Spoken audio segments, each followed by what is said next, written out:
Hello and welcome to CS Unacademy, and I am CS Anand Kankani.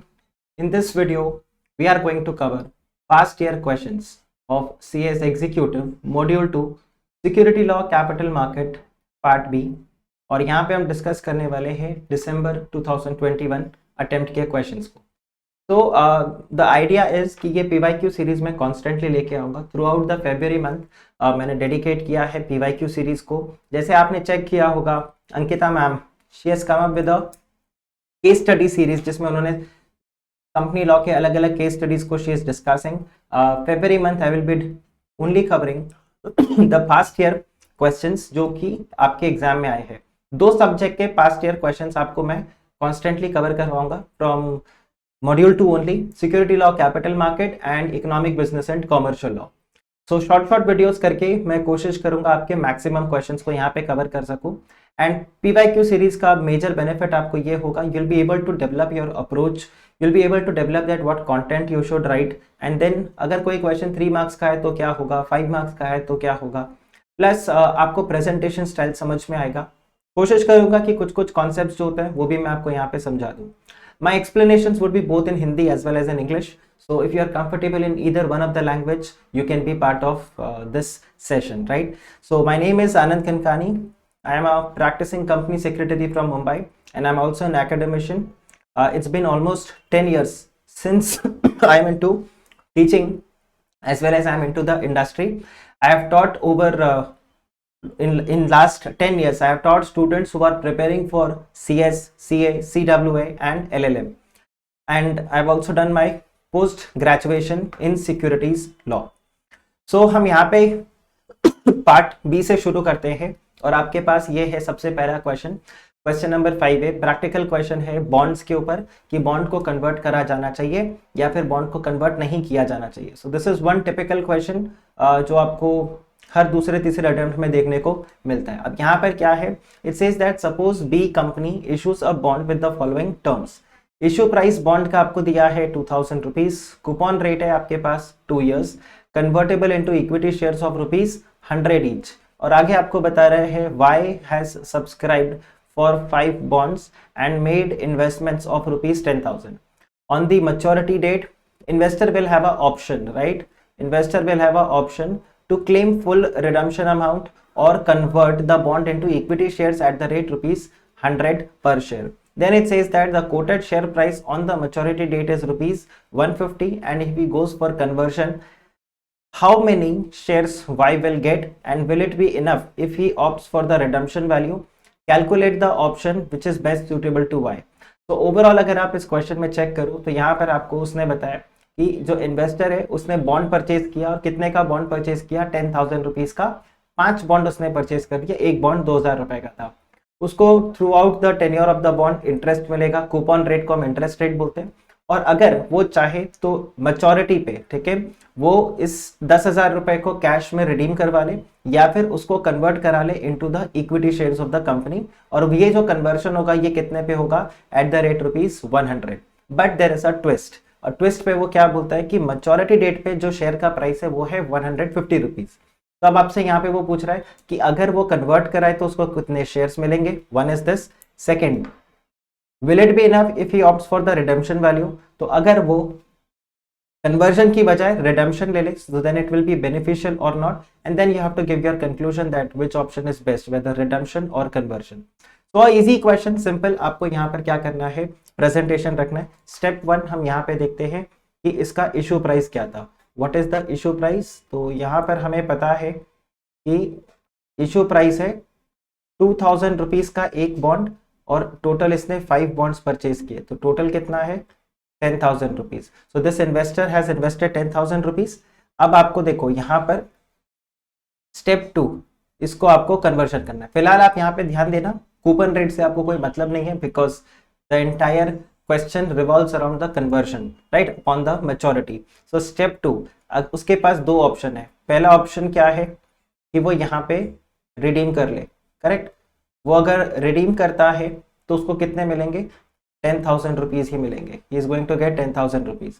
And उसके पास दूसरा option है कि वो करवा ले इसका conversion, and this conversion would be at the rate ₹150 each.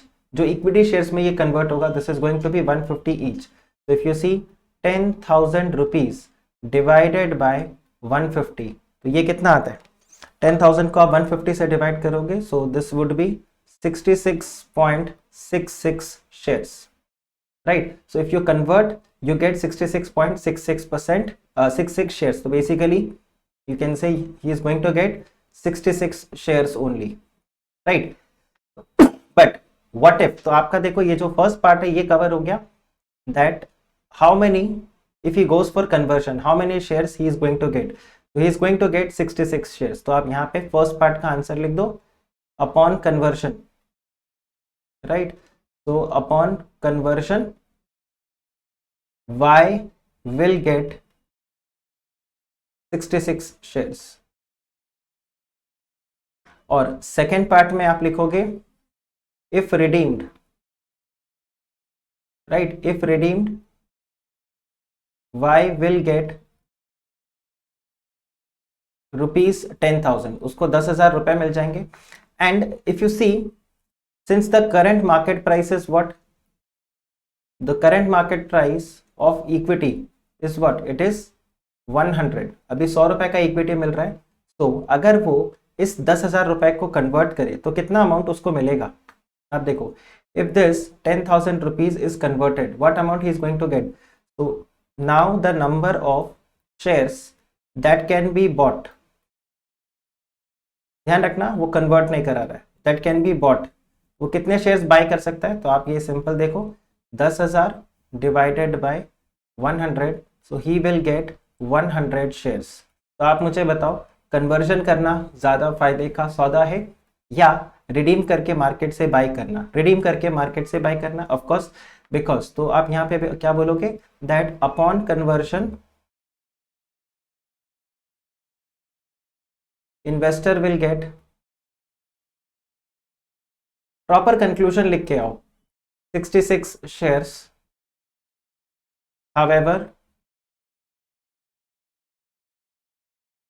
if redeemed and the shares are purchased, the shares are purchased from market at the current market price, okay, he can get more number of shares.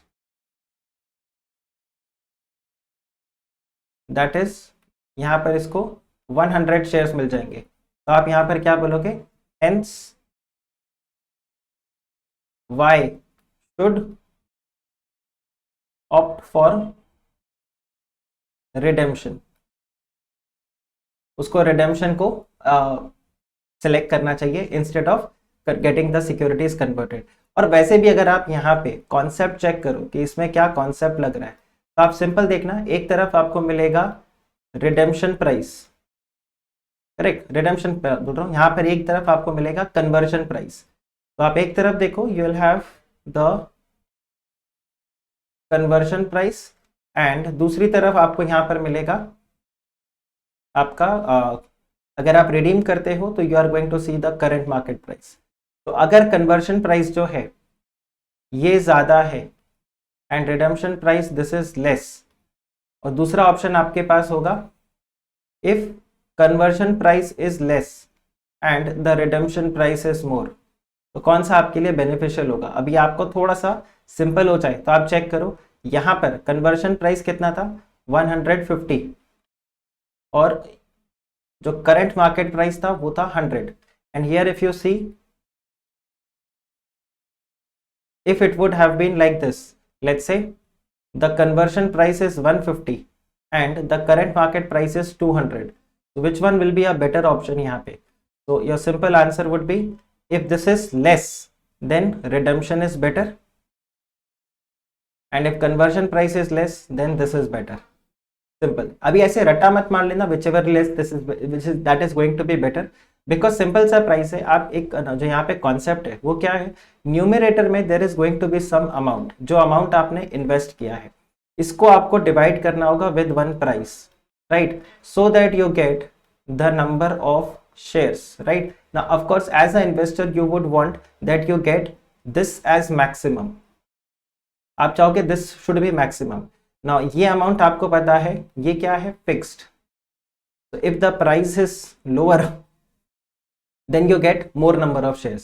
Therefore आप ये logic लगा के solve कर सकते हो. So suppose कभी आपको time नहीं है, यू फटाफट से आपको आंसर करना है, तो आप क्या कर सकते हो, शॉर्ट में इसका आंसर, और लेट्स से यही सेम क्वेश्चन 3 मार्क्स के लिए आ गया, तो आप फर्स्ट में क्या लिखोगे, how many shares you will get, so you know 10,000 divide by 150, answer आ गया. Will it be fair enough if he opts for the redemption value, तो आप बोलोगे no. Why? Because the conversion price is 150, the current market price is 100, hence conversion is not a viable option, the investor should redeem. और calculate the best option, तो ये आपने already लिख दिया, और आप चाहो तो वहां पर ये भी फट से लिख के आ सकते हो that 10,000 divided by 100 the investor is going to get 100 shares versus at this level the investor is going to get 66 shares, right? So ये आपके लिए एक बिल्कुल ही easy सा ऑप्शन हो गया. ओके, नेक्स्ट देखते हैं. आई होप ये क्वेश्चन आपको समझ में आया होगा. The next question is, you have what is an option contract and how the option contract is classified on the basis of the party who exercise the option in the time at which the option can be exercised. तो simple 5 marks का question है, बहुत तमीज से आपको दोनों part को यहाँ पर लिखना होगा. So you can start your answer with what is an option contract. तो आपका फर्स्ट पॉइंट यहाँ पर आ जाएगा that what is option contract. तो आप हेडिंग दे दो यहाँ पे, just give a heading that option contract. Okay, just give this heading option contract and thereafter आप यहाँ पे select करते जाओ that what is option contract. So option contract, you know, this is part of the derivative contract. Okay, this is part of the derivative contract. Second option, this is a contract where one party will have the right, one party will have the right and the other party will have the obligation. The other party will have the obligation. Simple यही होता है. अब आप इसमें और भी चीजों को समझाते जाओ दैट कि जिस पार्टी के पास राइट होता है, the party who have got right, उसको हम क्या बोलते हैं, उसको हम बोलते हैं ऑप्शन बायर, राइट? उसको कई बार ऑप्शन होल्डर भी बोलते हैं, ऑप्शन बायर भी बोलते हैं. Similarly the party who have the obligation, उस पार्टी को हम क्या बोलेंगे, that person is called as the option seller, या उसको हम ऑप्शन राइटर भी बोलते हैं. Just explain to the examiner. और आपको मैं बताता हूँ, कभी if you get stuck that how you have to write the answer, आप सिंपल अपने दिमाग में FAQ बनवा लो. अब जैसे ही FAQ बनाओगे आपका आंसर लिखने का पैटर्न काफी सिंपल हो जाएगा. अभी जैसे मैंने यहाँ पे FAQ बनाया कि ऑप्शन कॉन्ट्रैक्ट है, it's part of the derivative, then one party will have the right, other party will have the obligation. The party who has the right will be called as this, the obligation party would be called as this. Now यहाँ पर क्या होगा, that option buyer will pay option premium, correct? So the option buyer will pay option premium to the option seller. आप option seller को यहाँ पर premium pay करोगे. What is this premium called, this premium is called as the option premium, right? फिर आप इस option premium के बारे में बता दो that this is called as option premium. अच्छा, now you also know that this option premium is basically the reward for the option writer, correct? Now this option premium is the reward of option writer, correct? Plus आपको ये भी पता है this is the maximum gain of option writer. ये option writer का maximum gain होगा. Whereas अगर आप option premium को देखो, जो यहाँ पर ऑप्शन प्रीमियम ऑप्शन बायर पे कर रहा है, this option premium is the maximum loss, right? Option premium is the maximum loss of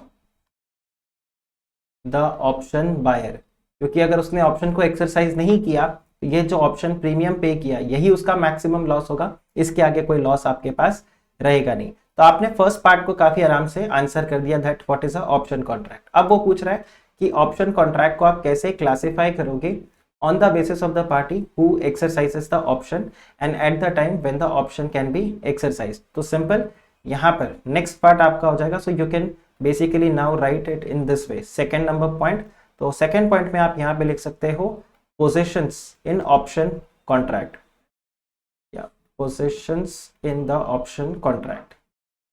So the positions in the option contract, what all positions you have? So अगर आपके पास right है तो उसको हम बोलते हैं लॉन्ग पोजीशन, राइट। और अगर आपके पास ऑब्लिगेशन है तो उसको आप क्या बोलोगे? Short position, right. अब आंसर को कुछ नहीं कर रहे, हम सिर्फ इलेबोरेट कर रहे हैं। फिर यहां पर आ जाएगा C point, if you have right to buy then we say this is long call, and right to buy के साथ क्या होगा? You will have obligation to sell and this is going to be short call. Next आप देखिए आपके पास होगा right to sell, right to sell is going to be your long put, and इसके ऑपोजिट आपके पास क्या रहेगा? ऑब्लिगेशन टू बाय, और ये हो जाएगा आपके लिए शॉर्ट पुट। तो आप बताओ क्या ये आपको क्लियर हुआ? सिंपल क्वेश्चन है कि नहीं? है बिल्कुल सिंपल तरीके से हमने सारे आंसर को लिख दिया। So this way you have to keep it very very simple and your presentation, so examiner also know that how you have bifurcated the answer, and तरीके से आपने सब चीजों को लिख दिया। इसके अलावा भी अगर ऑप्शन कॉन्ट्रैक्ट में आपको कुछ लिखना है तो ऐसा नहीं कि आप नहीं लिख सकते, you can still right it, okay. But mostly आपने इतना जो लिखा है इसमें आपका कंप्लीट हो गया। Now the next question that you have, now this is again a little important question from your exam point of view, because थोड़ा सा अनकन्वेंशनल सा क्वेश्चन आया था, what is UPI and whether the use of UPI as a payment mechanism in public issue is mandatory, and what is the limit one can apply for public issue through UPI. Now इस question का answer आपका generic भी हो सकता है जिसमें आपको marks नहीं मिलेंगे, बिकॉज UPI ऐसा टॉपिक है you may tend to write lot of answers in the question but marks शायद आपको नहीं मिले, because UPI you all know, so you can write Google Pay is a UPI, you can make the payment and all, but उसको उससे मतलब नहीं है। उसको कहाँ से मतलब है कि सिक्योरिटी लॉ से आप इसको कैसे कनेक्ट करोगे, और इसीलिए आप देखो तो मेजर पार्ट जो है वो आपको कहाँ मिलेगा। सो of course you will get marks, you may gate 1 mark out of 5, but आप चेक करो कि आप 20% स्कोर पे खुश हो, क्योंकि अगर आपको एक ही नंबर मिलता है आउट ऑफ 5 तो आप क्या खुश हो 20% स्कोर से? आई एम श्योर आप नहीं रहोगे, you would want to get at least 3 in this question, every 5 mark question you would want at least 3 marks तो हमें वहां पर मिल जाए। तो उसके लिए क्या लिखना होगा? तो ये जो पेमेंट वाला पब्लिक इशू वाला पार्ट है ये सारा आपको लिखना होगा। These two questions are connected, if you know the answer of this you will be able to answer this, if you don't know the answer for this you won't get the answer for this। तो examiner को पता चल जाएगा। और वैसे भी अगर मैं आपको बताऊं, आपका आंसर पढ़ते एग्जामिनर को इनिशियल में जो इनिशियल लाइन से उसको पढ़ते examiner gets a idea that whether you are in a position to give the correct answer और you are beating around the bush. आप इधर उधर खाली फेंक रहे हो या आपको आंसर पता है, ये एग्जामिनर को शुरू की 3-4 लाइन को देख के ही पता चलता है। देखो, और इसका सिंपल लॉजिक है, कोई ऐसा नहीं कि एग्जामिनर जानबूझ के ऐसा कर रहा है, it's a normal human psychology. आप में से बहुत सारे स्टूडेंट्स है जो वीडियो के इस सेगमेंट तक पहुंचे होंगे, ठीक है, और आप में से बहुत सारे स्टूडेंट्स ऐसे होंगे जो वीडियो को यहाँ तक पहुंचे नहीं होंगे, वो शुरू के 2-3 मिनट को सुन के उन्होंने बंद कर दिया होगा। और ऐसा बहुत बार होता है, क्योंकि कई बार मैं देखता हूँ, I am known for teaching in detail, बिल्कुल जाके इन डेप्थ में जाके। अभी जैसे कल मैंने आईसीडीआर रेगुलेशंस को शुरू किया, तो आईसीडीआर को जब समझाया तो उसमें पहले बैक एंड पे गया कि आईसीडीआर रेगुलेशन से पहले क्या था और क्यों था वो, उससे पहले क्या था और कैसे ये इवॉल्व हुआ, कंपनी लॉ से कनेक्ट किया। तो बहुत सारे स्टूडेंट्स ऐसा बोलते हैं कि इतना क्यों पढ़ाते हो, मतलब एग्जाम में क्या पूछेगा क्या कि आईसीडीआर से पहले क्या था। बट द पॉइंट इज एक तो देखो आप रेगुलर बैच की फीस देते हो, so definitely you should get the best, right, one is this. But the second thing what I believe is कि आपको कहीं ना कहीं इस तरह से जब आप पढ़ते हो तो आपका कॉन्सेप्ट बहुत ज्यादा स्ट्रांग होता है, right, and you are able to retain better, you are able to write better, क्योंकि आपको एक चीज के बारे में सब कुछ अच्छे से पता है, क्रिस्टल क्लियर पता है, फिर रेगुलेशंस को आपको रटना भी नहीं पड़ता, राइट। सो एग्जामिनर के साथ भी एग्जैक्टली वैसा ही होगा, वो आपके आंसर कॉपी को पढ़ेगा और वो ऊपर ऊपर से आंसर को देखेगा और उसको एक बेसिक आइडिया लग जाएगा कि हाँ ये बच्चे को आंसर आता है कि नहीं आता है। तो अगर एग्जामिनर को ये फीलिंग आ गया कि आप खाली फेंक रहे हो, तो फिर आपने बाद में चाहे आंसर अच्छा भी लिखा हो पर फिर भी चांसेस ये होंगे कि आपको मार्क्स नहीं मिले। मैंने कई बार स्टूडेंट्स का सर्टिफाइड कॉपी देखा वेयर दे हैव गॉट 3, 2, मतलब अच्छा आंसर लिखा तो 3, थोड़ा सा वीक हो गया तो 2, बहुत अच्छा आंसर लिखा तो भी 3। सो इसका रीजन क्यों होता है? बिकॉज एक एग्जामिनर के दिमाग में प्रेजुडाइज सेट हो चुका है, और ऐसा नहीं जानबूझ के, यू नो, सबकॉन्शियसली एक वो प्रेजुडाइज सेट हो चुका है कि ये बच्चा आंसर, तो इसीलिए बोलते हैं जब आप अपने आंसर को लिखो don't try to beat around the bush. अगर कुछ फेंकना भी है तो बीच में फेंको, टुवर्ड्स द एंड आप जाके फेंको, पर पहले उनको वो सर्व कर दो जो क्वेश्चन में पूछा है। तो जैसे ऑप्शन कॉन्ट्रैक्ट के अंदर मैंने आपको बताया don't beat around the bush, पहले आप यहाँ पे जो रेलेवेंट पॉइंट्स है वो सब लिख दो, उसके बाद में आपको मन करता है तो आप थर्ड पॉइंट डाल के एक मिसलेनियस सा हेडिंग देके आप उसके अंदर आपको जो भी लिखना है आप एक्स्ट्रा पॉइंट्स को लिख सकते हो। बट दो चीज का ध्यान रखना, एक time management, you don't have to waste too much time, क्योंकि आप कितना भी अच्छा लिखो मतलब 5 से ऊपर आपको नहीं मिलेगा, तो इस जितना टाइम आप इस पे वेस्ट करोगे क्वाइट पॉसिबल कि आपको दूसरे क्वेश्चन में टाइम थोड़ा कम मिले। तो आपको एक तो वो ध्यान रखना है, और दूसरा आप खुद सोचो क्वेश्चन नंबर 5A सपोज मैं आपको बहुत डिटेल में पढ़ाता हूँ और क्वेश्चन नंबर 5B ऊपर ऊपर से उड़ाता हूँ, मुझे ऑनेस्टली बताना आपके दिमाग में ऐसा फीलिंग नहीं आएगा शायद सर को ना 5B इतने अच्छे से नहीं आता, क्योंकि देखो 5A में तो कितना डिटेल में पढ़ा है, 5B तो ऊपर ऊपर से उड़ा दिया, तो ऐसा क्यों होगा? Again human psychology. तो आप जब एक आंसर को लिखते हो जहां पर आप बहुत ज्यादा डिटेल में आंसर को लिख रहे हो और सेकेंड पार्ट में आप उसमें आंसर में ऊपर ऊपर से उड़ा रहे हो तो एग्जामिनर को एक फील आ जाएगा कि शायद इस बच्चे को इस आंसर के बारे में नहीं पता। अब इसका ये मतलब नहीं हर एक में आपको पेज भरना है, अब कई आंसर जो है, अब आप अगर यहाँ पे चेक करो क्वेश्चन नंबर 5B ये रेलेवेंट ही था, मतलब इसमें इतना ही लिख सकते, इसके अलावा कुछ है नहीं, क्योंकि पोजीशंस क्या है, long call long put, short call short put, उसमें आपने 2 पॉइंट एक्स्ट्रा ऐड करके लिख दिया कि देखो अगर किसी के पास राइट है तो उसको हम लॉन्ग पोजीशन बोलते हैं, किसी के पास ऑब्लिगेशन है तो उसको हम शॉर्ट पोजीशन बोलते हैं। उसके बाद यही 4 पोजीशन है, इसके अलावा कोई 5वां पोजीशन नहीं है। सो ऑफकोर्स यहाँ पर आप इतना ही लिख पाओगे, बट यस जब कोई इस टाइप का क्वेश्चन है जैसे ऑप्शन कॉन्ट्रैक्ट, अब आप चाहो तो इसमें और भी चीजों को ऐड कर सकते हो, you can write a example also here. आपको अगर आंसर को एक्सपैंड करना है तो there are many ways to expand the answer, but unnecessarily आप मत लिखना। एक तो मैंने आपको जैसे बताया आपका टाइम वेस्ट होगा, और दूसरा you may land up writing way too much which gives the examiner a feedback that शायद इसको इतना ज्यादा जो सेकंड पार्ट है वो नहीं आता, वो एक अननेसेसरीली कंपैरिजन हो जाएगा जो शायद नहीं होता, ठीक है। So let's start with this. तो इसके अंदर हम फर्स्ट पार्ट लिखते हैं, तो हमारा जो फर्स्ट पार्ट है वो आता है what is unified payment interface. काश यूपीआई पूछा होता, एक नंबर तो यूपीआई के फुल फॉर्म में भी लिख देते, बट अभी तो वो भी ऑप्शन नहीं है, कोई दिक्कत नहीं। तो आपको सिंपली पॉइंट ध्यान रखना है कि फर्स्ट पॉइंट में आप क्या लिखोगे यूपीआई के बारे में। तो यूपीआई क्या है? यूपीआई एक तरीके का इंस्टेंट पेमेंट सिस्टम है, राइट, आप इमीडिएटली किसी को भी पेमेंट कर सकते हो, so this is an instant payment system. Next आप देखो what does UPI do? UPI facilitates, और you can say UPI allows 2 parties, right, to make and receive the payment, correct, to make and receive the payment, correct। और UPI जो है ये किसने develop किया ये आपको पता होना चाहिए, NPCI, right. So UPI was developed by, it was developed by NPCI, और एनपीसीआई का फुल फॉर्म क्या है? National payment corporation of India. तो ये आपका आंसर हो जाएगा। तो आप ये देखो यूपीआई, तो ये एक आपका फर्स्ट पॉइंट का आंसर आपने यहाँ पे बराबर लिख दिया, तो ये आपका फर्स्ट पॉइंट हो गया। अब आते हैं हम सेकेंड पार्ट पे कि weather the use of the payment mechanism in the public issue is it mandatory और नॉट। सेकेंड पार्ट आपका यहाँ पे हो जाएगा, क्या यूपीआई के थ्रू पेमेंट करना अब मैंडेटरी है? तो आप ध्यान रखना, with effect from 1 January 2019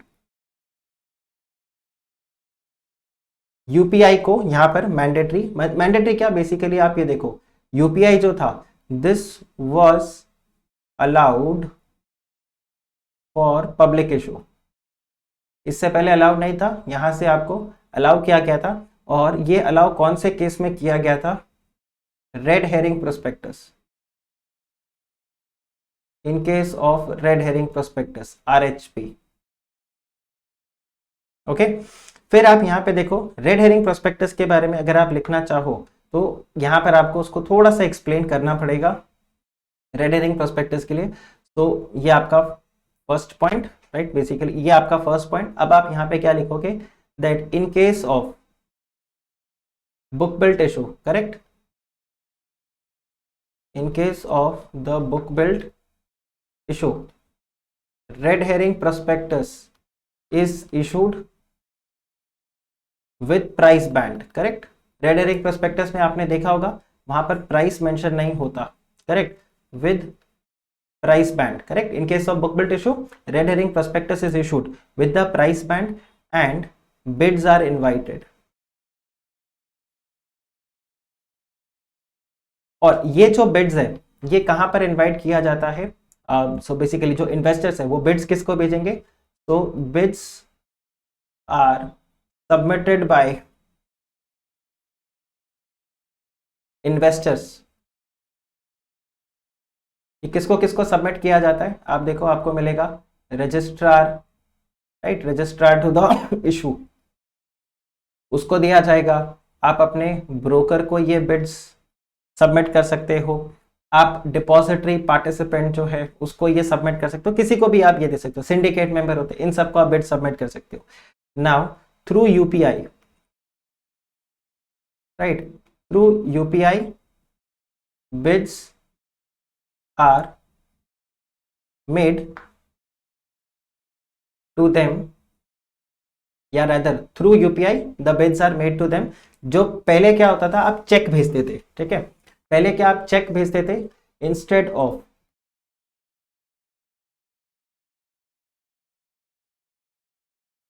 traditional method of cheque. तो बेसिकली चेक के थ्रू आप पहले पेमेंट करते थे, आपके एप्लीकेशन का जो अमाउंट था वो आपके अकाउंट में ब्लॉक कर दिया जाता था। अब आप चेक नहीं देते हो, आप यूपीआई के थ्रू बिड्स देते हो और आपका अमाउंट क्या हो जाता है? Block. So based on the bids received through UPI,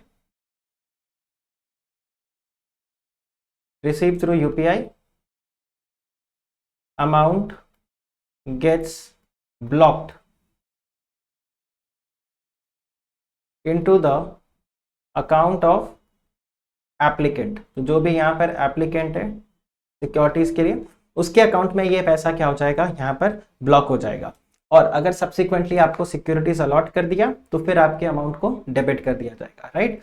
तो subsequently on allotment the amount gets debited from the account, ये आपके अकाउंट से। तो बस पूरा प्रोसेस जो है ये सेम रहता है। डिफरेंस क्या हो गया? पहले जो आप चेक के थ्रू जाते थे, अब आप किसके थ्रू जाते हो? You go through the UPI mode. तो सिंपल तरीका।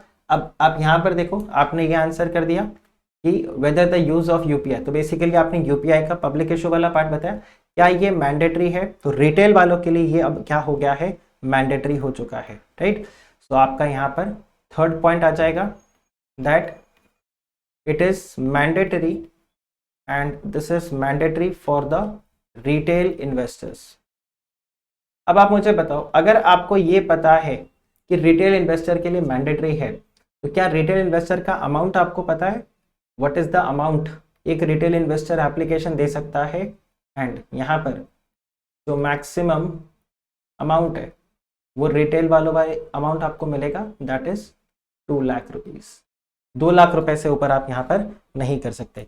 इसके अलावा it is mandatory only for retail. तो जो अभी फिलहाल जो क्यू आई बेस है, नॉन इंस्टीट्यूशनल्स है, उनके लिए फिलहाल अभी अपना नहीं है, वो अपने एग्जिस्टिंग प्रोसेस के हिसाब से ही जाएंगे। तो ये आपका आंसर आ गया। सो it is mandatory for only retail investors. Make sense? Does this make sense? Right. फिर देखिए आप यहाँ पे नेक्स्ट क्वेश्चन आपको मिला। अब ये तो आपके 3 क्वेश्चन हुए जो 5 मार्क्स के थे। अब आपके पास क्वेश्चन है 3 मार्क्स के और यहां पर आपके पास ये 5 पार्ट्स आपको दिया है। Leverage bye out, repo and reverse repo rate, characteristics of bond, inflation index and internal audit of the intermediary. तो 3 मार्क्स का क्वेश्चन है तो भी आपके लिए काफी शॉर्ट रहेगा। बाय द वे आपके पास क्वेश्चन नंबर 6 एंड 6A के बीच में चॉइस होगा। सो इसमें तो क्वेश्चन नंबर 6 के ये वाले पार्ट से 3 मार्क्स ईच और 6A के अंदर आपको फिर 5 मार्क्स के 3 क्वेश्चन मिलेंगे। तो देखो हम यहाँ पर डिस्कस करते हैं। तो what is leverage bye out? तो लीवरेज बाय आउट के अंदर क्या होता है, देखो आपने अपने फाइनेंशियल मैनेजमेंट के अंदर लीवरेज वाला चैप्टर पढ़ा है। तो लीवरेज का मतलब होता है यूजिंग डेट, बहुत ही सिंपल तरीका। और बाय आउट का मतलब आपको पता है एक्विजिशन, करेक्ट। तो लीवरेज बाय आउट क्या होगा? When you are doing some acquisition using debt, right. So in case of leverage buyout, the target company, okay, the target company is acquired using debt, using debt fund, या फिर आप बोलो borrowed capital, using debt fund और borrowed capital, ये use करके आप क्या करते हो? एक्विजिशन करते हो। पहला पार्ट ये। लीवरेज बाय आउट किसके लिए ज्यादा अच्छा होगा, किसके लिए फायदेमंद होगा? तो leverage bye out is beneficial when जो टारगेट कंपनी, सपोज करो देखो आपने जब पैसा बोरो किया है तो आपको इंटरेस्ट उसके ऊपर पे करना होगा। तो अगर आपका जो इंटरेस्ट कॉस्ट है वो उस टारगेट कंपनी के रिटर्न से कम है, तो सपोज मैंने जो पैसा बोरो किया उस पर मुझे 10% का इंटरेस्ट देना है, तो ये मेरा हो गया कॉस्ट ऑफ डेट, केडी, आपके एफएम के लैंग्वेज में अगर मैं बोलूं। अब अगर मैं आपको बोलता हूं कि जिस कंपनी को मैं अक्वायर कर रहा हूं, जो टारगेट कंपनी है, वो मुझे 18% का रिटर्न देता है, right. So this you can say this is the key, right, this is the return. तो अब आप यहां पर क्या बोलोगे? देखो इस केस में क्योंकि रिटर्न ज्यादा है तो leverage bye out is a beneficial. Why it's beneficial? Because यहां पर मैं 18% का रिटर्न कमाऊंगा, उसमें से 10% का रिटर्न पे कर दूंगा, 8% मेरे पॉकेट में आ गया without me putting any single money, right. तो ये मेरा बेनिफिट हो गया। लेकिन अगर ओपोजिट हो जाए कि यहां पर सिर्फ आपको 8% दिखे तो आप क्या बोलोगे? नहीं, तब ये लीवरेज बाय आउट बेनिफिशियल नहीं है। तो आप यहां पर लिख सकते हो that leverage bye out is beneficial when the returns from the target company, right, when the return from the target company is greater than the cost of debt, is greater than the cost of debt, तो ये आपके लिए beneficial हो जाएगा। तो आप यहाँ पर तब एक्विजिशन इसका कर सकते हो। लेकिन यहाँ पर एक रिस्क भी है कि लीवरेज बाय आउट में there is a risk also. Leverage buyout also carries the risk, और रैदर ये कौन सा हो जाएगा? It carries the business and financial risk, because if the target company do not give the desired return, तो क्या होगा? आपने जो इंटरेस्ट ऑब्लिगेशन ले लिया वो तो फुलफिल करना ही होगा। So if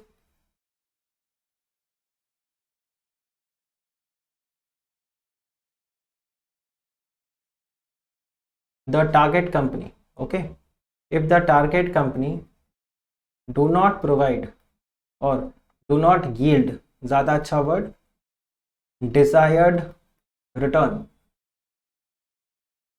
then the leverage buyout can be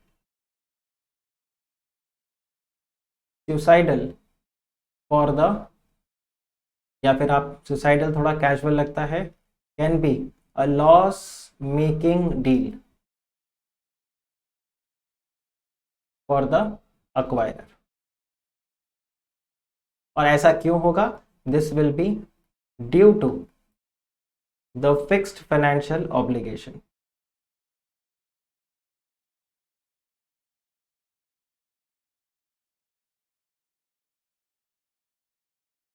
fixed financial obligation, तो आपके फाइनेंशियल ऑब्लिगेशन फिक्स हो जाएंगे, तो यहाँ पर आपके लिए ये रहेगा, राइट। तो ये लीवरेज बाइट हो गया। आपको अगर एग्जाम्पल लिखना है तो आप इसमें एग्जाम्पल भी लिख सकते हो कि भारती एयरटेल ने जेन टेलीकॉम का एक्विजिशन किया था through leverage buyout. So Bharti Airtel took over Zain telecom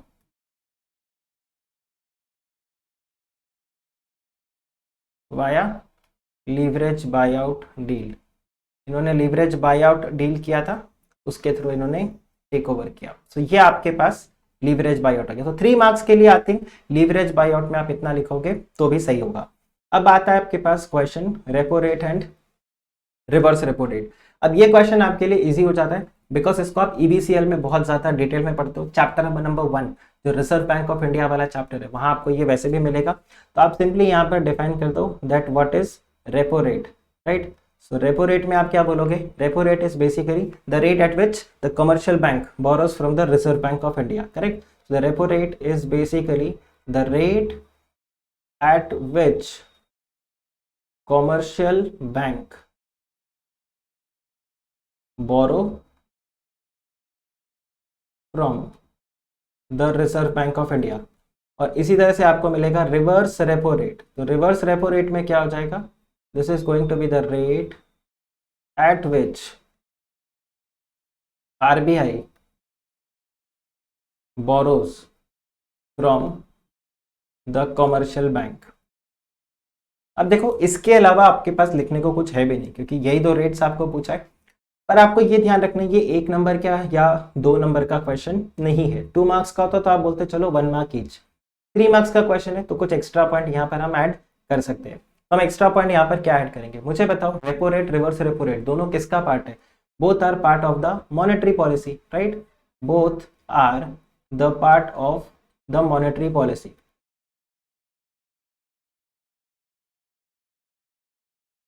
ये दोनों ही क्या है? They are part of the monetary policy. और मॉनेटरी पॉलिसी के हिसाब से आपको ये देखना है, तो बेसिकली आरबीआई क्या करता है? Through repo rate and reverse repo rate market में जो मनी का फ्लो है उसको कंट्रोल करता है, करेक्ट। तो RBI controls the flow of money through changes in repo rate and reverse repo rate. By the way आप ध्यान रखना, आप एग्जाम में शॉर्ट फॉर्म नहीं लिखोगे। यहां पर मैंने शॉर्ट फॉर्म लिखा है बट आप शॉर्ट फॉर्म एग्जाम में नहीं लिखोगे। इसके अलावा एक पॉइंट एक्स्ट्रा आप ये भी लिख सकते हो that repo rate will always be greater than the reverse reverse repo rate, ठीक है। 5 मार्क का अगर क्वेश्चन आ गया तो आप क्या करोगे? अगर 5 मार्क का क्वेश्चन आया तो आप यहां पर क्या कर देना, यहां पर कोविड वाले टाइम को आप कोट कर देना दैट जब से कोविड हुआ है गवर्नमेंट ने, आरबीआई ने क्या किया? Repo rate and reverse repo rate दोनों को ही क्या करके रखा है?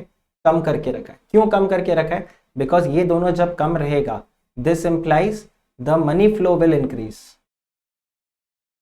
लोगों के हाथ में ज्यादा पैसा होगा, लोग ज्यादा स्पेंड करेंगे तो इकोनॉमी थोड़ा रोटेट ज्यादा होगा। लेकिन यही अगर इन्होंने इसको ज्यादा बढ़ा दिया होता तो इमीडिएटली क्या होता? आपका मार्केट में मनी फ्लो कम हो जाता।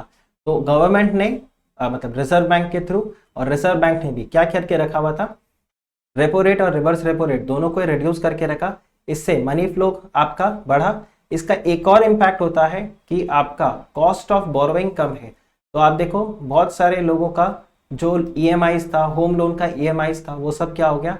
वो आपका रिड्यूस हो गया अगर आपने रिवर्स रेट और रिवर्स रेपो रेट को आपने रेपो रेट और रिवर्स रेपो रेट को डिक्रीज करके रखा है। जैसे ये इंक्रीज हो जाएगा आपका कॉस्ट ऑफ बोरोइंग भी बढ़ने लगेगा और फिर मनी फ्लो कम हो जाता है। तो इन्फ्लेशन को कंट्रोल करने के लिए repo rate, reverse repo rate is one of the strong tool. But अगर आपने यहाँ पर इन्फ्लेशन की बजाय मॉनेटरी पॉलिसी लिख दिया तो आपने एग्जामिनर को ऑलरेडी बता दिया है, आप EBCL भी बहुत अच्छे से पढ़ के आए हो and you know the concept very well, right. अब देखिए नेक्स्ट आपको यहाँ पर दिखता है कैरेक्टरिस्टिक्स ऑफ द बॉन्ड। अब बॉन्ड का कैरेक्टरिस्टिक क्या है? देखो सिंपल तरीका, आपको पता है what is bond. Bond is basically borrowing. तो जो भी फीचर बोरोइंग के होंगे वही फीचर बॉन्ड का होगा। अच्छा, अगर आप कंपनीज एक्ट में डिबेंचर के डेफिनेशन को देखो तो the definition of debentures it includes bonds, right. Debenture का जो डेफिनेशन है वो बॉन्ड को इंक्लूड करता है। This is under the companies act. Companies act के अंदर अगर आप देखो कंपनीज एक्ट 2013, तो वहां पर बॉन्ड जो है वो उसको डिबेंचर के डेफिनेशन में इंक्लूड करके रखा है। अब अगर ये बोरोइंग है तो आपको पता है यहाँ पर इसके कैरेक्टरिस्टिक्स क्या क्या होंगे। यहाँ पर क्या होगा?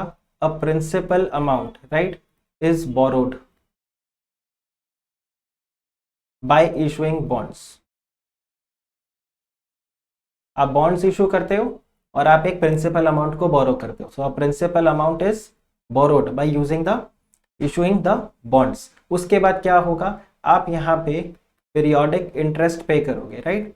So the periodic interest is paid.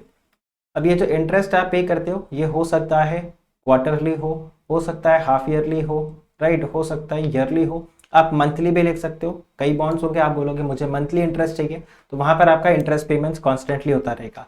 ये जो इंटरेस्ट आप पे करते हो, जिस रेट पे करते हो, उसको हम क्या बोलते हैं? Coupon rate, correct. The rate of interest is called as the coupon rate, correct. तो आप देखो कैरेक्टरिस्टिक्स में आपने क्या किया, क्या आप बॉन्ड को डिफाइन कर रहे हो? टेक्निकली आप देखो आप किसको डिफाइन कर रहे हो? You are defining borrowings. बस खाली आप क्या कर रहे हो? उसको बॉन्ड का शक्ल दे रहे हो। और जब बॉन्ड का स्ट्रक्चरिंग हुआ था वो भी ऐसा ही था। टिपिकली क्या था? वो बोरोइंग था, अब उसको हमने एक नया नाम दे दिया bond, right. So principal amount, periodic interest, then it is also going to have a fixed maturity period,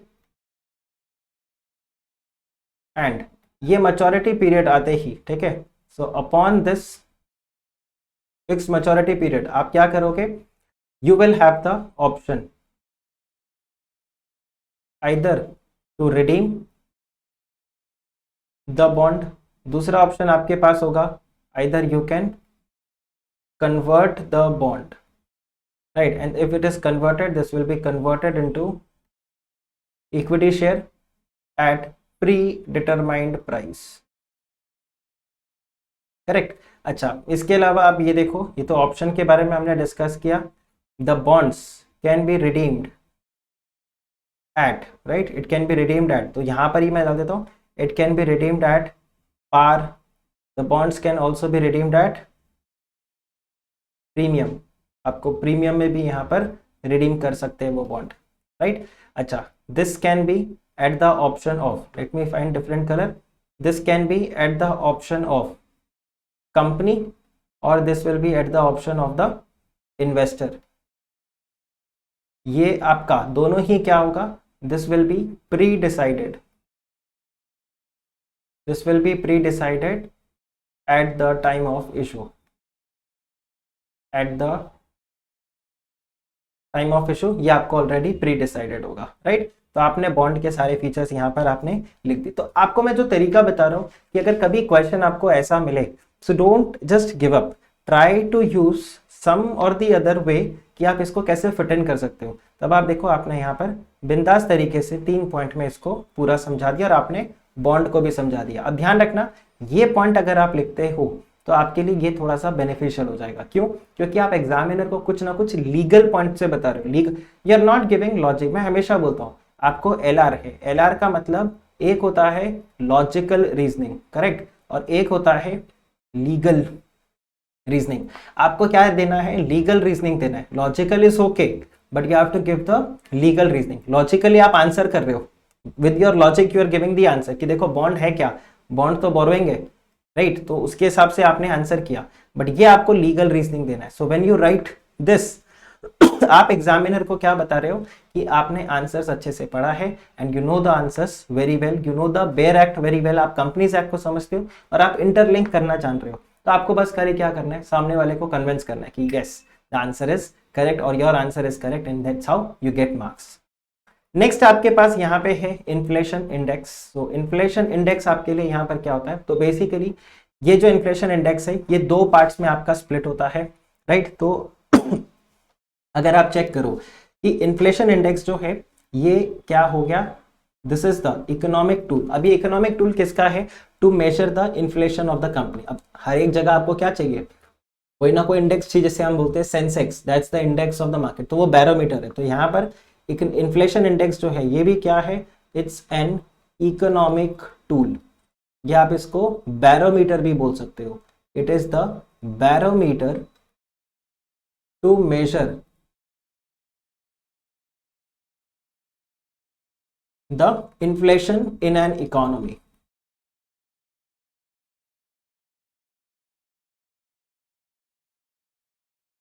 ये आपको मिलेगा।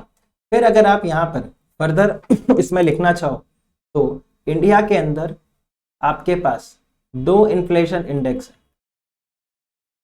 एक तो आपके पास है जिसको हम बोलते हैं सीपीआई एंड दूसरा है जिसको हम बोलते हैं WPI. What does CPI stand for, CPI stands for consumer price index, this is consumer price index and WPI is wholesale price index.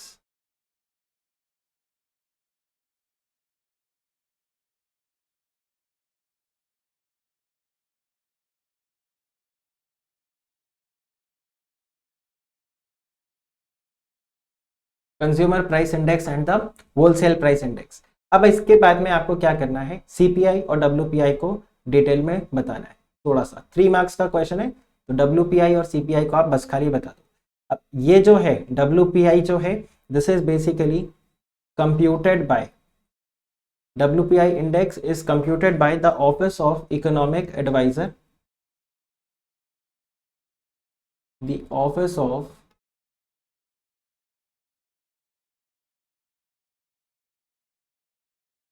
under the Ministry of Industry and Commerce.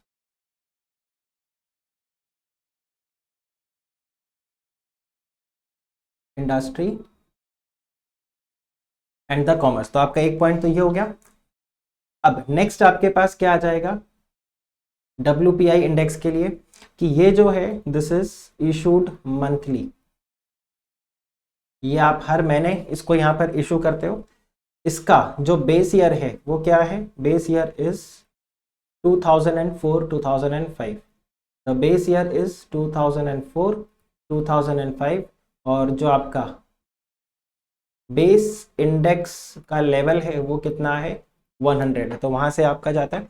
अच्छा, इसमें आप ध्यान रखना कि टोटल 3 कैटेगरी के items आपको यहां पर मिलेंगे। तो 3 category of items are there. एक आपको मिलेगा प्राइमरी गुड्स, दूसरा आपको यहां पर मिलता है मैन्युफैक्चरिंग प्रोडक्ट्स और तीसरा आपको यहां पर मिलता है फ्यूल एंड पावर। तो ये इन 3 चीज़ों को कंसिडर करता है और इसके अलावा इसमें बहुत सारे आइटम्स होते हैं, बट 3 कैटेगरी के ही आइटम्स आपको यहाँ पर मिलेंगे। सिमिलरली आप नेक्स्ट यहाँ पर क्या करोगे, आप सीपीआई के बेसिस पे भी लिख दोगे। अब सीपीआई में आप क्या बोलोगे, कंज्यूमर प्राइस इंडेक्स है।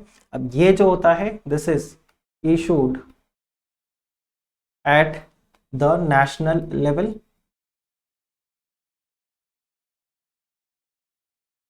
और ये यहां पर क्या करता है, सीपीआई आपको 3 सेक्टर्स के लिए मिलेगा।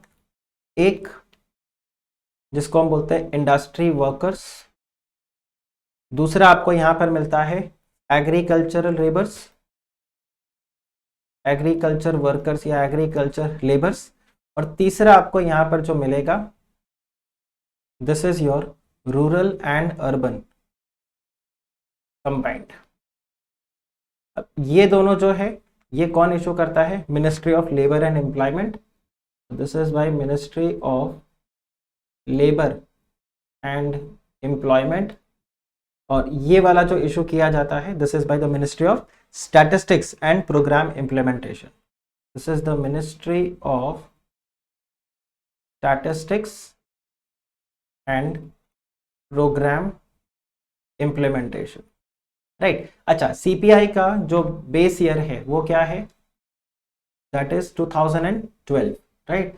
द बेस ईयर इज 2012 और जो बेस इंडेक्स है वो कितना है? That is 100।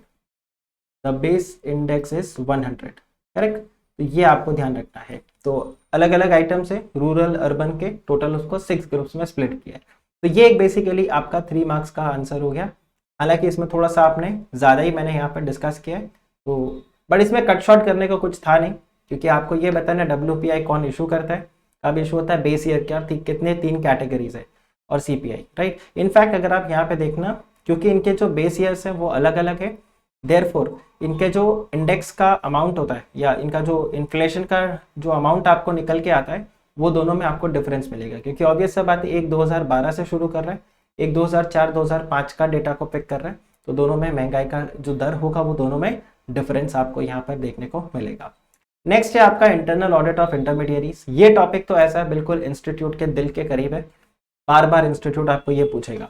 तो अब आप यहाँ पे, क्योंकि ये 3 मार्क्स का क्वेश्चन है, मैं इसको थोड़ा सा इलेबोरेटेड वे में आपको बताऊंगा, बिकॉज वेरी वेल ये क्वेश्चन आपको 5 मार्क के लिए मिल सकता है। तो मैं बता दूंगा जो जो पॉइंट्स 5 मार्क के लिए आपको लिखना है, 3 मार्क्स में क्या क्या नहीं लिखना। तो मैं जो स्टार्टिंग के पॉइंट्स को लिख रहा हूँ, यहाँ पर आपको क्या ध्यान रखना है कि सबसे पहले तो आप फर्स्ट पॉइंट में बता दूं कि इंटरमीडियरी कौन है, राइट। सो इंटरमीडियरी कौन हो गया? Intermediary who is mentioned under section 12 subsection 1 and section 12 subsection 1A of SEBI act, right, 1992। वो क्या है? एक इंटरमीडियरी है। ये जो इंटरमीडियरी होते हैं इनको रजिस्टर करना होता है with Reserve Bank of India, sorry, Securities and Exchange Board of India, I'm so sorry, they have to register with the Securities and Exchange Board of India. अच्छा, they are also regulated by SEBI. अच्छा, and जो सेबी के regulations होते हैं उससे। अब यहाँ पर आ जाएगा कि जो सेबी का रेगुलेशन है वो इनको मैंडेट करता है कि इनको इंटरनल ऑडिट कराना जरूरी है। तो यहाँ पर they need to mandatorily, right, इनको मैंडेटरीली अपॉइंट करना होगा अ कंप्लायंस ऑफिसर। इनको एक कंप्लायंस ऑफिसर मैंडेटरीली अपॉइंट करना होगा। और ये जो कंप्लायंस ऑफिसर होगा इसका रोल क्या रहेगा? The role of this compliance officer would be 2 point. एक तो इंश्योर करे the compliance of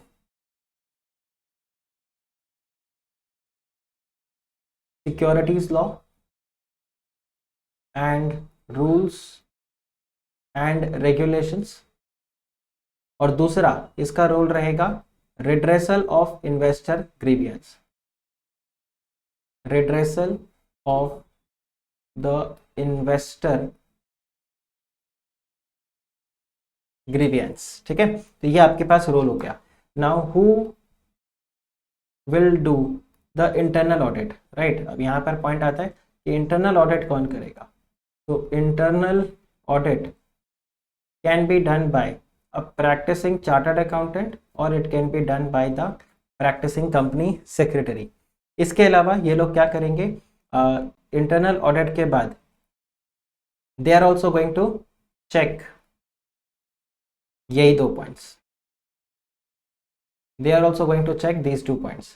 Ensure of the compliance of the law and redressal of the investor grievances. अब depending upon the type of intermediary, कई जगह यहाँ पर आपको quarterly audit report submit करना होता है और कई जगह आपको ईयरली देना होता है। क्वार्टरली किसके लिए? जैसे आप अगर चेक करो, स्टॉक ब्रोकर है, स्टॉक ब्रोकर के लिए ये क्वार्टरली है। करेक्ट। फिर पोर्टफोलियो मैनेजमेंट सर्विस, पीएमएस में अगर आप हो, क्रेडिट रेटिंग एजेंसी हो, डिपॉजिटरी पार्टिसिपेंट हो, तो इनके लिए क्वार्टरली है। ईयरली किसके लिए है? इन्वेस्टमेंट एडवाइजर, और इन्वेस्टमेंट एडवाइजर, रिसर्च एनालिस्ट, ये इन सब के लिए आपका यहाँ पर हो जाएगा, राइट। अब आपके पास आ गया क्वेश्चन नंबर 6A। अब क्वेश्चन नंबर 6A अगर आप देखो तो इसमें आपको 3 पॉइंट्स मिलते हैं, एक एक पॉइंट जो है वो कितने मार्क्स का है? 5 मार्क्स का है, राइट। सो अब 5 मार्क्स के लिए आप इसमें क्या आंसर करोगे? तो सबसे पहले आपको यहाँ पर पूछा है that what do you mean by discretionary portfolio manager and how the portfolio manager play a pivot role in deciding the best investment plan for an individual? ये वाला जो पार्ट है ये आपका एनालिटिकल हो गया, ये जो सेकंड पार्ट है ये आपका एनालिटिकल हो गया। मतलब इसका कोई एज सच ऐसा करेक्ट आंसर नहीं है, रॉन्ग आंसर नहीं है, और कोई ऐसा भी नहीं कि आपको कोई बुक से मैं बता दूं कि इस बुक में इस क्वेश्चन का आंसर होगा। यहाँ पर सिंपल सा पॉइंट आ जाएगा कि आपने इन्वेस्टमेंट एडवाइजर को कितने अच्छे से समझा। सी इसका आंसर आपको मिलेगा, सेबी रेगुलेशन बताता है, जो पोर्टफोलियो मैनेजमेंट रेगुलेशन है वो बताता है, डिफाइन करता है who is a portfolio manager and discretionary portfolio manager. But when it comes to this part, इसके लिए कोई आपका आंसर नहीं है, तो इसके लिए आप क्या करोगे? आपको आंसर अपने हिसाब से लिखना होगा। अब क्योंकि ये 5 मार्क्स का क्वेश्चन है तो आप क्या करो, एग्जामिनर को स्टेप बाय स्टेप एक एक करके सारे पॉइंट्स बताते जाओ। बाय द वे ध्यान रखना, आपने अगर नोटिस किया जहां पर भी इस तरह से 1 2 3 पार्ट होता है, मैं वहां पे सब पॉइंट्स कैसे लिख रहा हूँ? ABC, correct. और जहां पर भी ये E था तो आप देखो मैंने यहाँ पर सब पॉइंट कैसे लिखा, इस तरह से 1 2। तो आप ध्यान रखना कि डोंट मेक दिस 1 का अगर आप यहीं पे 1 2 3 लिखो तो थोड़ा सा एग्जामिनर को कंफ्यूजन हो सकता है। बट अगर 6A1 उसके बाद आप पॉइंट नंबर ABC लिखो तो आपके लिए बिल्कुल सही रहेगा। आप चाहो तो वो रोमन मतलब ये न्यूमेरिक 1 2 3 भी लिख सकते हो, वो भी चलेगा, लेकिन अगर आप ABC लिखते हो या 1 2 3 लिखते हो तो ध्यान रखना ये वाले पॉइंट को। तो बेसिकली फर्स्ट पॉइंट में आप बता सकते हो कि पोर्टफोलियो होता ही क्या है। What is a portfolio? तो portfolio is the bunch of securities, right. It's the bunch of securities. आप इसको ये भी बोल सकते हो, it is the pool of securities, correct. अब इस पोर्टफोलियो में आपको क्या करना होता है? इस पोर्टफोलियो में आपको बेसिकली यहां पर सेकेंड पॉइंट आप बताओ, ये जो सिक्योरिटीज है, right, they all are subject to market risk. मतलब म्यूचुअल फंड वाला लाइन आप यहाँ पे डाल सकते हो, राइट। So all the securities are subject to market risk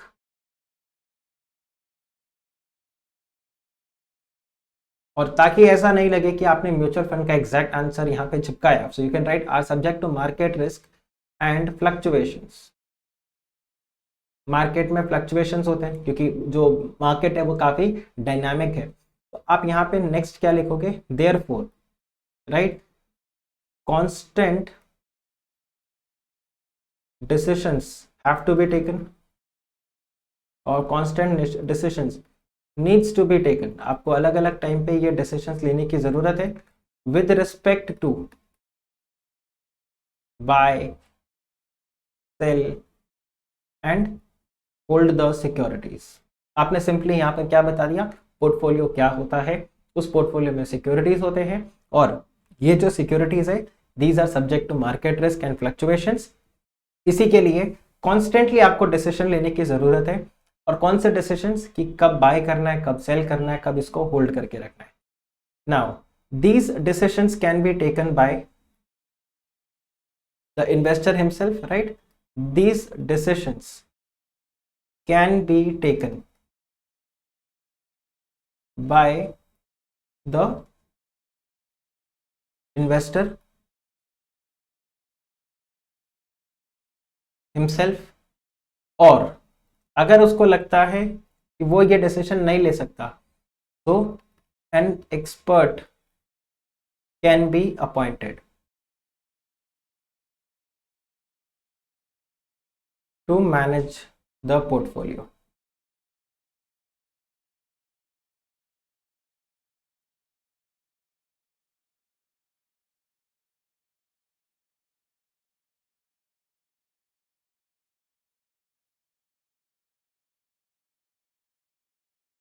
right, ये जो पोर्टफोलियो को मैनेज करेगा।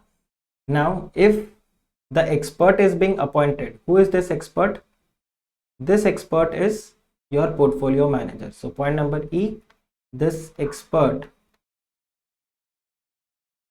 is SEBI registered portfolio manager. अच्छा, बाय द वे जब मैं यहाँ पे थोड़ा सा स्पीड में लिख रहा हूँ तो हो सकता है कुछ कुछ वर्ड आपको मीनिंग स्पेलिंग थोड़ा सा 19-20 हो, जैसे यहाँ पे रजिस्टर्ड को मैंने आर यहाँ पे गायब कर दिया। So just ignore that part. कोशिश करता हूँ बस, क्योंकि मैं साथ साथ में आप लोगों को एक्सप्लेन करते हुए लिख रहा हूँ, तो हो सकता है कई बार कुछ वर्डिंग्स ऐसा हो जाए, तो don't take me to court. Okay, so it is registered, this person can be SEBI registered portfolio manager. ये जो पोर्टफोलियो मैनेजर है ये दो कैटेगरीज के होते हैं। यहाँ से आपका फोर्थ पॉइंट मतलब सिक्स्थ पॉइंट आ जाएगा। ये जो आपके पास पोर्टफोलियो मैनेजर है, टाइप्स ऑफ पोर्टफोलियो मैनेजर, ये दो तरीके का हो सकता है।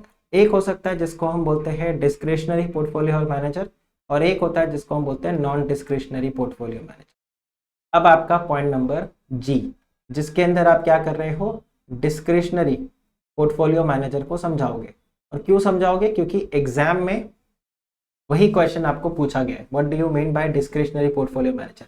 ध्यान रखना 3 मार्क्स का अगर क्वेश्चन होगा तो मैं स्ट्रेट अवे बोलूंगा portfolio manager is a expert registered with SEBI. Then there are 2 types of portfolio manager, discretionary, non discretionary, और सीधा डिस्क्रिशनरी को समझा दूंगा। तो मैंने जो ये अलग कलर से लिखा है वो इसीलिए लिखा है कि कल को यही सेम क्वेश्चन 3 मार्क्स के लिए आए तो आप आंसर को कैसे प्रिसाइज करोगे, और 5 मार्क्स के लिए आए तो आप कैसे अपने आंसर को इलेबोरेट करते हो। अब आप देखो डिस्क्रिशनरी पोर्टफोलियो मैनेजर बताओगे, तो डिस्क्रिशनरी पोर्टफोलियो मैनेजर क्या होता है? Here the portfolio manager can basically exercise any degree of discretion, right, या यहां पर any degree of decision while taking positions in the portfolio of the client. Client के portfolio में जब भी कोई डिसीजन लेना है, वो कोई भी यहाँ पर डिस्क्रिशन ले सकता है जब भी वो कोई भी पोजीशन ले रहा है। These positions can be, again positions can be to buy a particular security or to sell a particular security and to hold a particular security। जब डिस्क्रिशनरी पोर्टफोलियो मैनेजर हो जाता है, there is minimal intervention by the client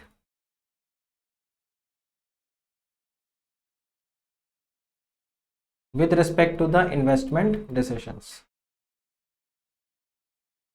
client का intervention ज़्यादा होगा ही नहीं। जो portfolio manager है वो बोलेगा मुझे सब पता है, मैं हैंडल करता हूँ, ठीक है, तो वो यहाँ पर सब चीज़ों को हैंडल करेगा। ना here the portfolio manager will undertake the risk. कैसे, अब ये कैसे डिसाइड करेगा? So portfolio manager will undertake the risk,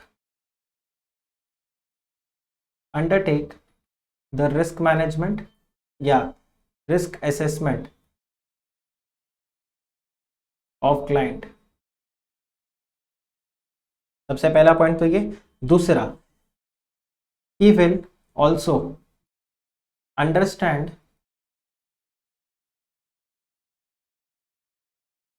the investment goals and objectives, right, वो अपने क्लाइंट के ऑब्जेक्टिव्स को भी यहाँ पर समझेगा कि उसके क्या ऑब्जेक्टिव्स हैं, इन्वेस्टमेंट्स वो क्यों करना चाहता है।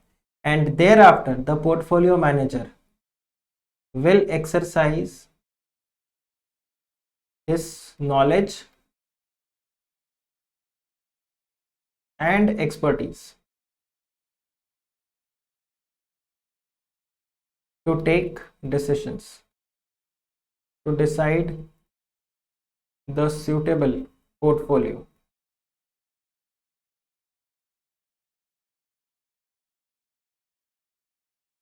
Sorry, just a minute।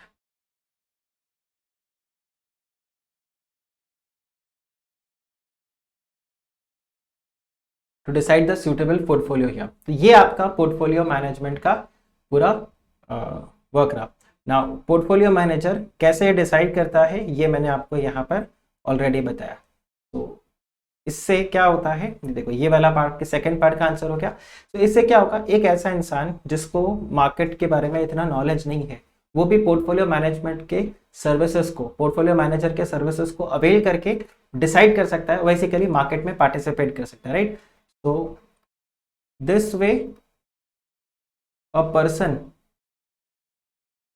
not associated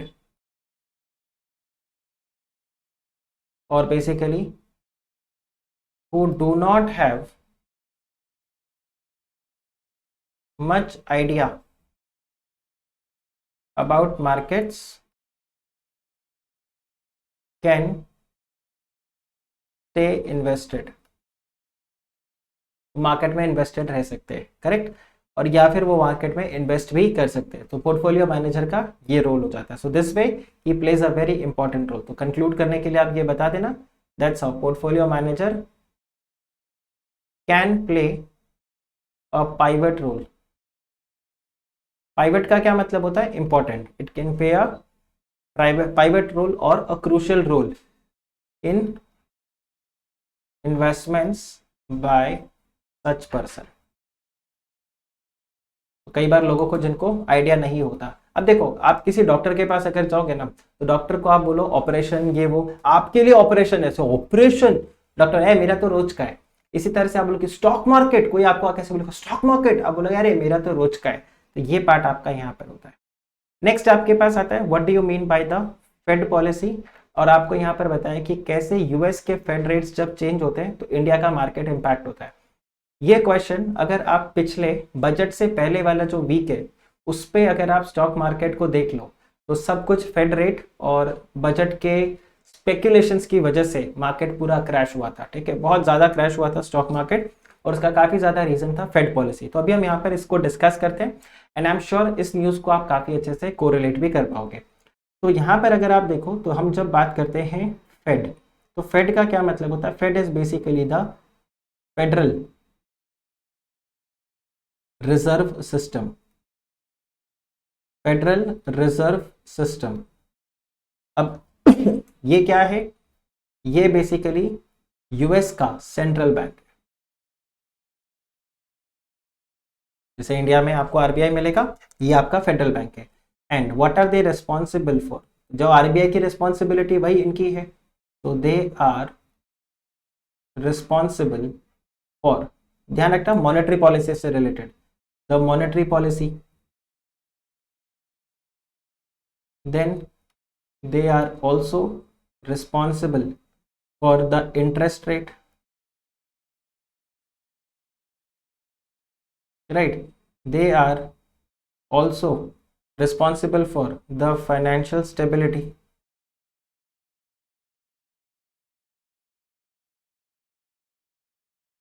right, they are also responsible for the payment and settlement system,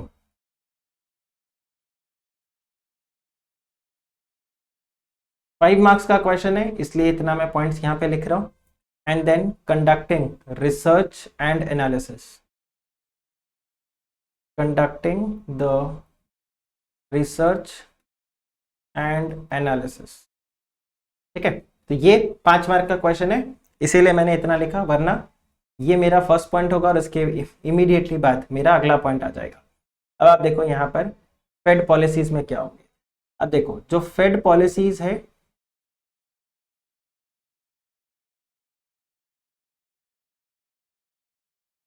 ये जो फेड पॉलिसीज है, ये फेड पॉलिसीज बेसिकली क्या होते हैं, these are the changes in the interest rate, changes in the interest rate with respect to the monetary policy decisions, या with respect to the policy decisions, monetary policy decisions of the Fed।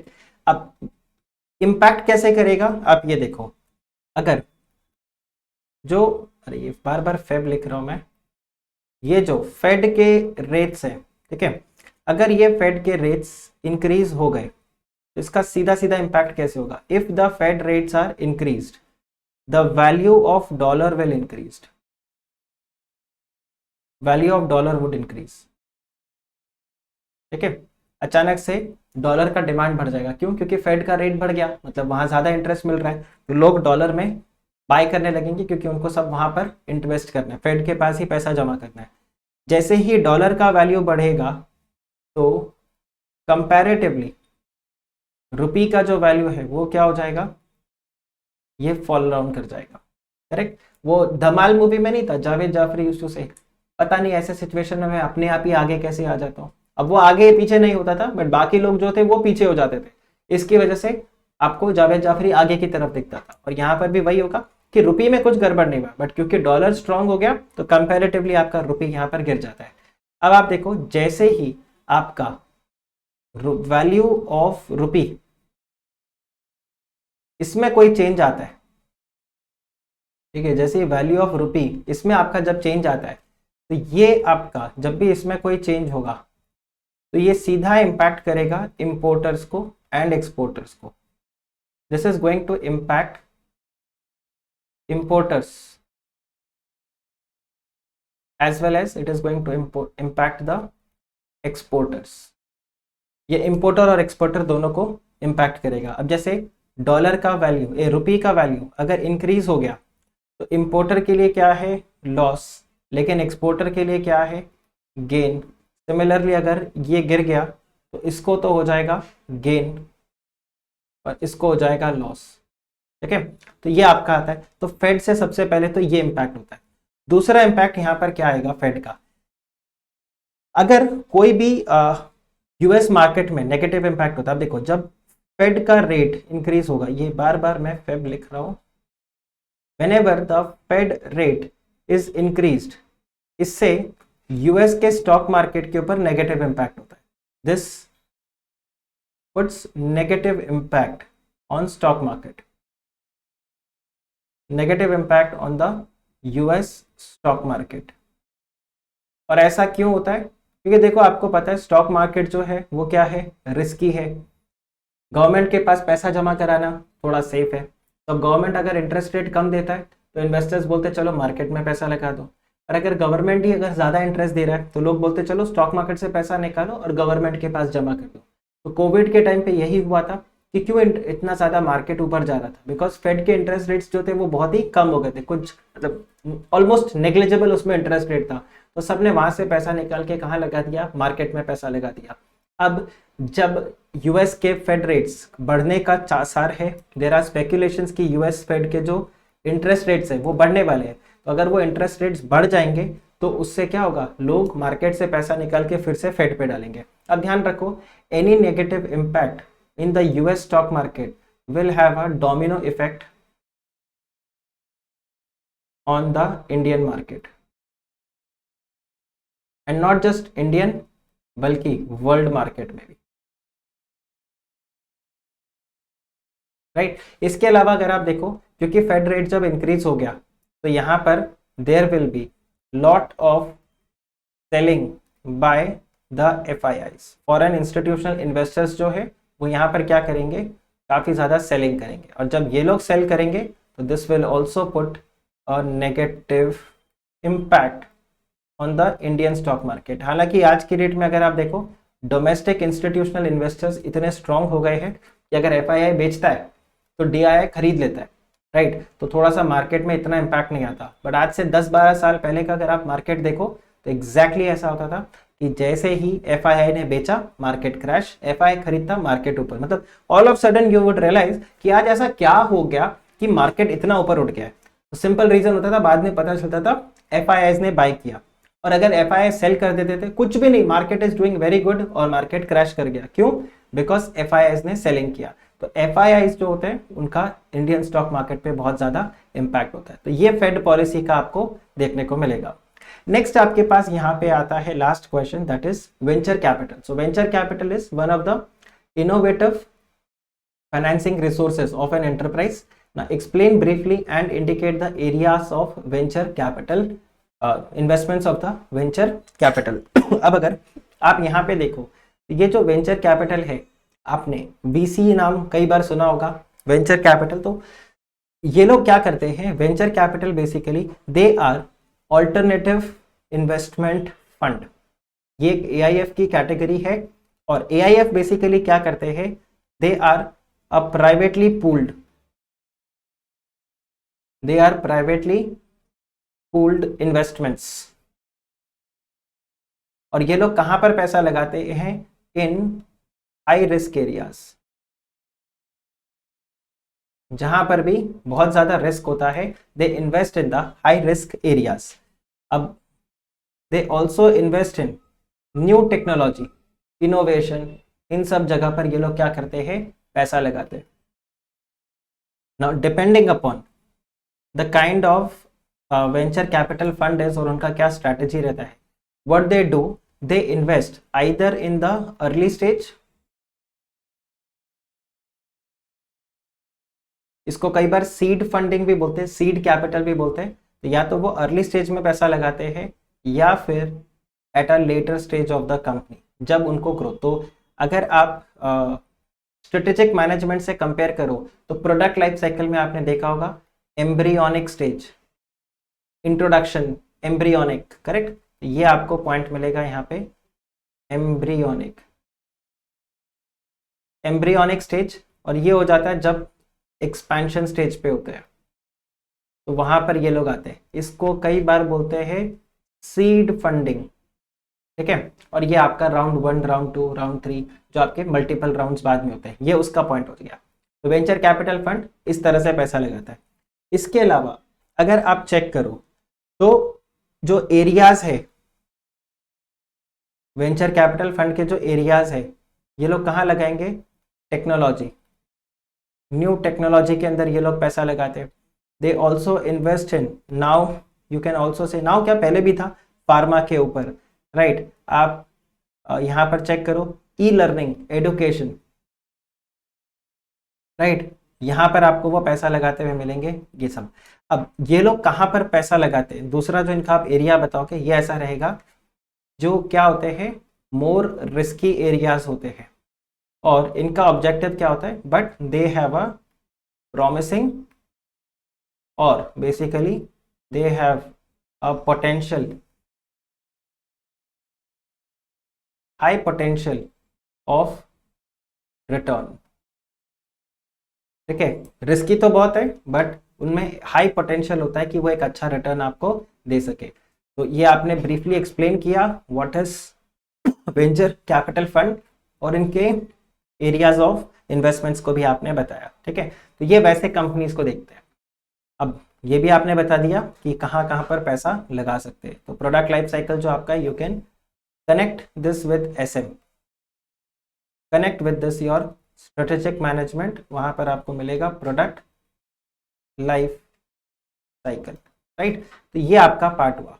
अब अगर आप यहाँ पर देखो तो question number 6A जो था ये भी कंप्लीट किया। तो इस पूरे वीडियो में हमने question number 5, question number 6A and question number 6, ये तीनों को हमने कंप्लीट किया। नेक्स्ट मेरा जो PYQ सेशन होगा, so alternatively I come for security law, capital market, जैसे ये आज था। इसी तरह से मेरा इकोनॉमिक, बिजनेस, कॉमर्शियल लॉ, इसके लिए भी आएगा। तो बेसिकली पहले मैं पार्ट B को कंप्लीट करूंगा, right. So I start from December 2021 attempt. तो पहले December 21 ये दोनों कंप्लीट होंगे, उसके बाद I am going to pick up June 2021, June 2021 attempt का क्वेश्चन पेपर, फिर December 2020, then December 2019, then June 2019 and then December 2018। तो 1 2 3 4 5 6, तो 6 अटेम्प्ट के पेपर्स मैं आपके यहाँ पर सॉल्व करूंगा। और पहले पार्ट B को कंप्लीट कर रहा हूँ, फिर पार्ट A को कंप्लीट करूंगा। प्रोबेबली पार्ट A के जो लेक्चर्स होंगे मैं वो 2 पार्ट्स में लेके आऊंगा, ताकि एक साथ आपको भी थोड़ा हैवी ना हो, राइट। सो ये हमारा अनअकैडमी का टेलीग्राम चैनल है, इसको आप ज्वाइन करो and you stay updated with all the videos that I make और the other educators also they make. इससे आपको बेनिफिट होगा। एंड इस वीडियो के डिस्क्रिप्शन बॉक्स में अगर आप जाओगे तो आपको कुछ लिंक्स मिलेंगे, तो ये वाले लिंक पे आप जाके मुझे क्लिक करो और आप मुझे फॉलो कर सकते हो अनअकैडमी पे। अब अनअकैडमी पे फॉलो करने से क्या फ़ायदा होगा, वहाँ पर कुछ स्पेशल क्लासेस होते हैं, फ्री क्लासेस, राइट। तो आप वो फ्री क्लासेस को अवेल कर सकते हो by just following me here, and in fact आप क्रेडिट्स भी एक्यूमुलेट कर सकते हो। उससे फ़ायदा क्या होगा कि आप जितने वीडियोस को देखोगे उतने आपके क्रेडिट्स इकट्ठा होंगे, and accordingly when you will actually purchase the subscriptions तो आपको डिस्काउंट भी वहाँ पर मिलेगा। अगर आप मॉड्यूल 1 मॉड्यूल 2 दोनों का प्रिपरेशन कर रहे हो तो आप यहाँ पे सब्सक्रिप्शन अवेल कर सकते हो। All you have to do is click here and purchase the subscription for module 1 and module 2। Similarly आपको मॉड्यूल 2 का, यहाँ पर मॉड्यूल 1 लिखा हुआ है बट आपको मॉड्यूल 2 का भी सब्सक्रिप्शन यहाँ पर मिल जाएगा, राइट। और टेलीग्राम चैनल का लिंक जो है वो ऑलरेडी आपको दिया हुआ है। चैनल को सब्सक्राइब कर लेना, प्रेस द बेल आइकन, क्योंकि बहुत सारे वीडियोस आपको यहाँ पर देखने को मिलेंगे। यहाँ पर मिलेंगे। एंड्रॉयड का जो लर्नर्स ऐप है वो आप यहाँ से डाउनलोड कर सकते हो, और अगर आप iOS यूज़ कर रहे हो तो आप यहाँ से एंड्रॉयड का जो लर्नर्स ऐप है उसको आप डाउनलोड कर सकते हो। और अगर आप एक बार मॉड्यूल 2 का प्रॉपर स्ट्रक्चर तरीके से प्रेपरेशन करना चाहते हो, so I will be teaching economic, business, commercial law part A and part B, जो FEMA and competition law 65 marks का है, and security law, capital market I will be teaching the complete course. तो आप यहाँ पे अलग अलग सब्सक्रिप्शंस अवेल कर सकते हो, 3 month, 6 month, 12 month and 24 months. So let's say आप अगर जून में एग्जाम दे रहे हो तो you can avail for the 6 month subscription, और अगर आप दिसंबर में एग्जाम दे रहे हो, दिसंबर 2022 में, then you can avail this subscription, right. और ये सब्सक्रिप्शन को अवेल करने के time you don't have to pay this fees. All you have to do is, यहाँ पर आप रेफरल कोड मेरा यूज करो CSAK। तो जैसे ही आप यहाँ पर मेरा कोड यूज करोगे CSAK, the prices will fall and you will get 10% discount. तो आप ये देखो, जो आपका फीस 13,000 का था 6 मंथ का, वो बन गया 11,000 का, और जो 19,000 का फीस था वो बन गया आपके लिए 17,000 का। तो you can purchase the subscription as per your exam strategy, और आप कब एग्जाम देना चाहते हो। आप अगर स्केप्टिकल हो कि शायद जून में मैं एग्जाम दूँ नहीं दूँ, ऐसे करके थोड़ा आधा अधूरा है कि प्रेपरेशन तो स्टार्ट करते देखते, then definitely you can go for the 12 months subscription, right?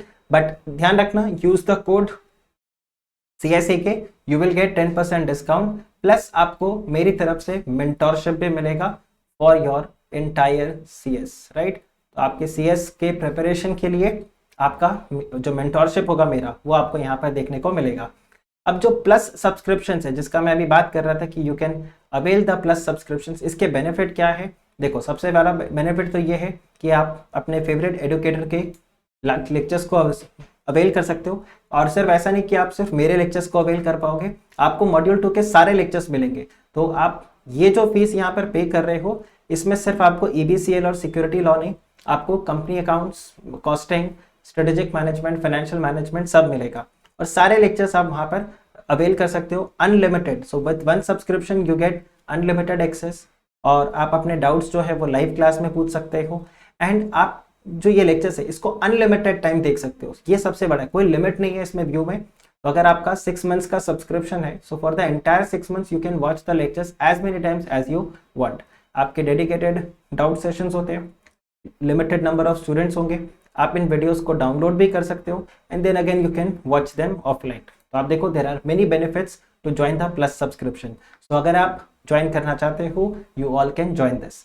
By the way, that's it for this particular lecture. Thank you for watching the lecture till here. Please press the subscribe button, press the bell icon, and अगर आपको ये video genuinely अच्छा लगा तो आप इसको ज़रूर से लाइक करना और शेयर करना अपने फ्रेंड्स के साथ।